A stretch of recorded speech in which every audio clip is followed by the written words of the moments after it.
Sex with Strangers is a recent entry in a long literary tradition in which a woman asks a forbidden question, opens a forbidden door, or eats from a forbidden tree. Olivia, the woman in Laura Eason's two-character play, teaches writing. She keeps her own writing to herself in the wake of the chilly response to her first novel. On a snowy night at a winter's retreat in rural Michigan, Olivia encounters Ethan, 11 years her junior, the author of a blog with the same title as the play. The books based on the blog have been on the bestseller list for years, but Ethan is more interested in Olivia's book, which was given to him by a friend they have in common. His enthusiasm for the book quickly encompasses the author too. Ethan's interest in both Olivia and her art persists beyond their initial encounter. He uses all his connections and technical savvy to promote her writing. He makes just one request of her, not to read his book. He says he wants her to see him as he is now, not as he was when his salacious blog shot him to fame. Inevitably, Olivia partakes of the forbidden fruit. She and Ethan must both endure the consequences.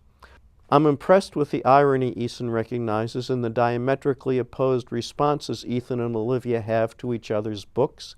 Beyond that, I'm not sure what I think of the play because of the way it was presented by Rebel and Misfit Productions under Michelle Bossy's direction. The venue was not a theater but a private home. The press release says the production intended for the audience to feel like voyeurs, overwhelmed by the content and the proximity to the players. The company aimed for subtlety and total realism rather than presentational acting. In the words of artistic director Kelly Hummert, we want attendees to feel that this subject matter is difficult to watch. For me, it was difficult to hear. The room where the play was presented is not what I would call an intimate space. I missed quite a few lines, mostly when Hummert as Olivia and Chris Tipp as Ethan were across the room from me, but sometimes even when they were much closer, when the delivery favored conversational realism over conventional projection. Even when I could hear, the muted expression of the performers seemed at odds with the rhythms and feelings in Eason's dialogue.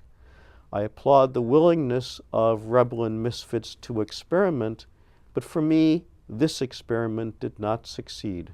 I had the same problem with hearing in it. I also thought the script took a little while to get going, a lot of explanation of the two characters' lives before we got into the real drama between them. So. Yeah, well, I'm reserving judgment because of the way it was presented. Yeah.